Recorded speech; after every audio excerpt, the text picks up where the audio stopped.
Nous avons donc laissé Marie-Madeleine au tombeau, non plus au tombeau vide, mais au tombeau d'où a jailli, comme d'une matrice, comme d'un berceau, le ressuscité, Jésus. Il se manifeste à cette femme. Et il est tellement important de reconnaître que la femme est le premier témoin de la résurrection, de la vie nouvelle. Cette alliance entre Jésus, le Fils de Dieu fait homme, et cette femme pécheresse, d'où il a fallu chasser 7 démons, que réside vraiment comme l'enfantement de notre foi, dans cette rencontre.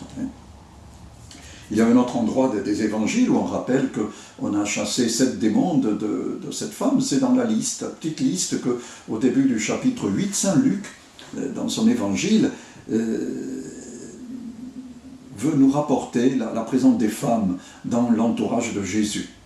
Pour notre petite communauté de la cathédrale à Tarbes, là, actuellement, quand nous sommes nés il y a 25 ans, mais les 2 petits passages d'évangile qui nous ont marqués étaient d'une part le choix des apôtres par Jésus. Saint Marc dit tout simplement, il appela à lui ce qu'il voulait.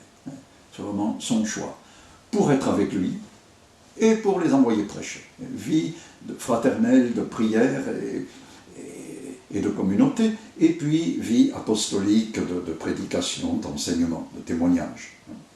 Et puis le deuxième petit passage était justement ce début du chapitre 8 de l'évangile de Luc, qui vient à la fin, après la fin du chapitre 7, où dans le chapitre 7, Saint Luc a mis en scène la pécheresse qui est accueillie dans la maison de Simon le pharisien, qui n'est pas accueilli d'ailleurs, qui vient clandestinement, qui se met aux pieds de Jésus et qui lui lave les pieds, qui répand du parfum sur sa tête.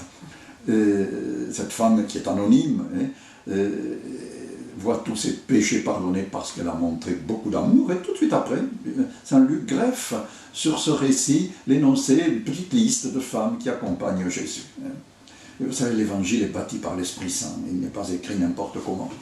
Eh bien, nous trouvons ces femmes. Alors, est-ce la même, suivant les traditions, on dit Marie-Madeleine, est-ce qu'elle est cette pécheresse chez Simon le pharisien? Est-ce qu'elle est, on l'a identifiée avec Marie de Béthanie, la sœur de Lazare et de Marthe, qui, 6 jours avant la dernière Pâque de Jésus, avant son sacrifice, a oint ses pieds avec une livre de parfum, toute la maison en a été remplie. Qui est-elle, en tout cas, elle est là.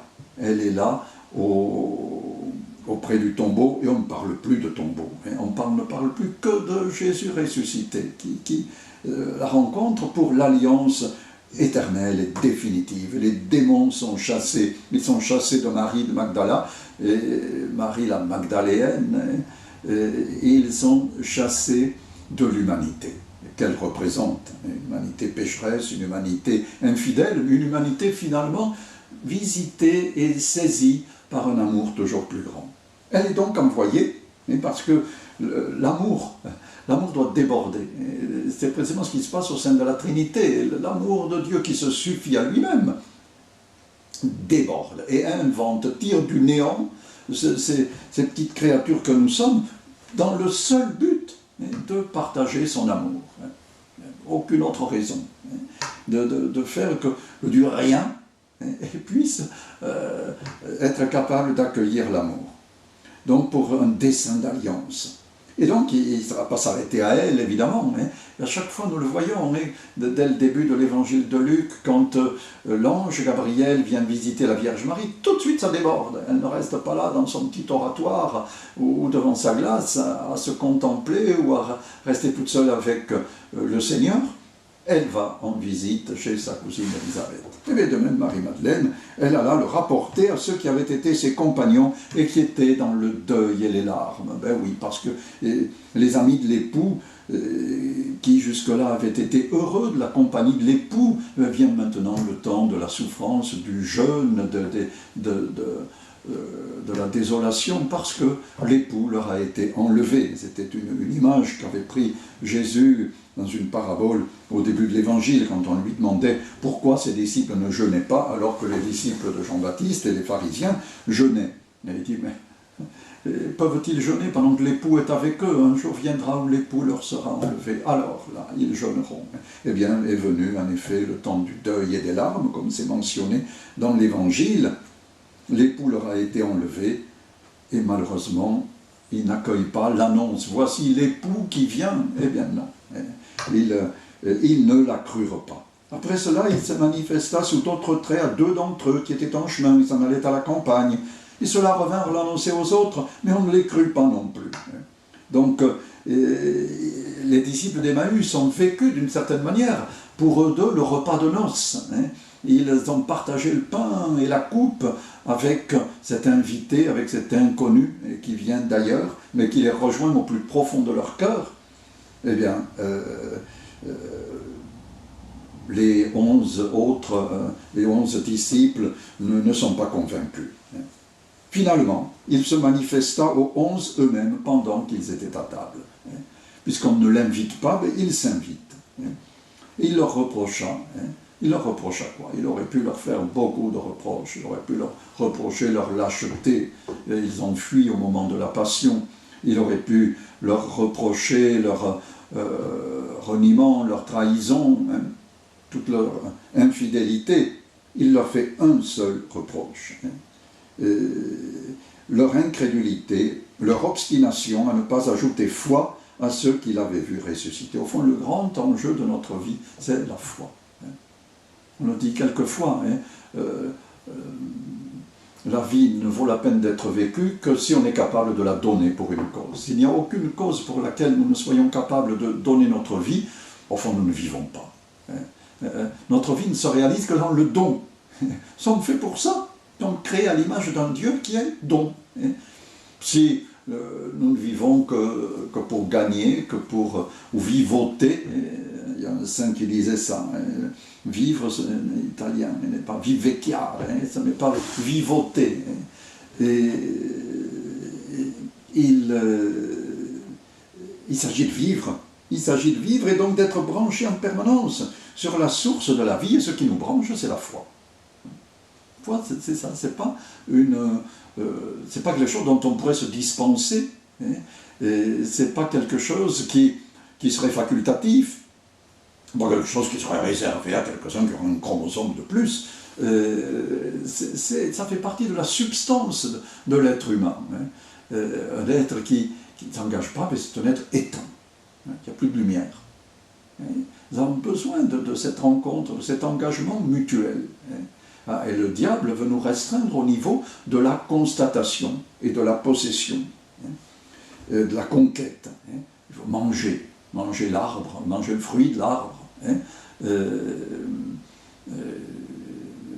C'est ça qui va vous donner la vie. C'est ça qui va vous empêcher de mourir. Et non, bien sûr. Et non. C'est dans la logique du don que nous pouvons exister. Eh bien, c'est cela que Jésus veut pour ses apôtres. Alors, s'ils accueillent la foi, alors ils entrent dans la logique de la vie. Sinon, ils sont condamnés à mort. Quelquefois, en lisant ces phrases qui nous paraissent un peu dures, nous disons, qu'est-ce que ça veut dire, ça? Il y a une espèce de discrimination qui est faite entre les croyants et les incroyants. Celui qui croira et sera baptisé sera sauvé, celui qui ne croira pas sera condamné. En fait, celui qui refuse la vie ne lui sera pas imposée. La vie, c'est l'amour, c'est le don. C'est quelque chose qui ne s'achète pas, qui ne s'impose pas. C'est des choses que nous recevons gratuitement, que nous accueillons et que nous partageons.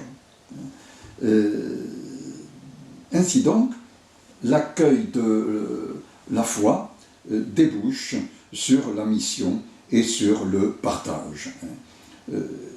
Il se fait à l'occasion du baptême. Le baptême, c'est un mot grec qui signifie plongeon. Et nous sommes plongés dans la vie de Jésus ressuscité qui nous entraîne dans sa mort à l'égoïsme et au péché et dans sa résurrection dans la vie partagée. Et nous pouvons reconnaître dans cette fin de l'évangile de Marc les signes et qui vont accompagner cette vie nouvelle et cette résurrection. Ils chasseront les démons.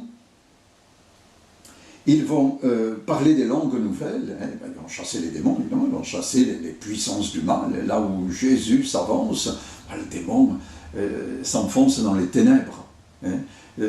Souvent, j'ai aussi le ministère d'exorciste. On me demande de rompre des liens, de chasser. Je dis, mais d'accord, mais ce qui va les chasser, c'est le fait d'accueillir Jésus. C'est lui-même qui va faire cette opération. Nous ne sommes pas des sortes de magiciens qui allons vous enlever ce qui vous pèse et vous laisser tranquillement partir tout seul. Nous sommes chargés de vous mettre en contact avec Jésus qui va lui-même chasser les démons, mais pour vous relier à lui, sinon vous êtes perdus. Donc les démons sont chassés, du coup, on peut parler des langues nouvelles, en ce sens que, non pas qu'on va devenir polyglotte spontanément, mais cela veut dire que nous entrons dans une communication nouvelle avec tous les hommes. La communication est retrouvée, non pas parce qu'on parle la même langue, mais parce que le cœur est ouvert à chacun. Et finalement, la communication est aussi renouvelée avec toute la création. Ils prendront des serpents dans leurs mains, et même s'ils boivent un poison mortel, ça ne leur fera aucun mal. C'est l'expérience qu'a vécue saint Paul quand, au cours de son voyage qu'il faisait vers Rome, le bateau a fait naufrage, ils ont abordé dans l'île de Malte, les indigènes les ont reçus, et ils ont fait un feu sur la plage. De ce feu est sorti un serpent. On s'est dit, oh là là, cet homme, s'il a réchappé au naufrage, et voilà qu'un serpent arrive, c'est que vraiment il était coupable. Et puis il prend le serpent et il lui arrive rien. Non seulement il n'est pas coupable, mais ils en font un dieu. Et c'est peut-être cette expérience qu'avait saint Marc quand il écrivait cette page d'évangile. En tout cas, il signifie donc que nous retrouvons par la foi la communication avec Jésus qui chasse les démons. Nous sommes alors renouvelés dans une communication vraie avec nos frères, nous nous comprenons, et dans une communication renouvelée avec la création. C'est le monde nouveau qui naît et qui permet de vaincre la maladie et la mort. Et ils imposeront les mains aux malades et ceux-ci seront guéris. Voilà l'évangile qui avance.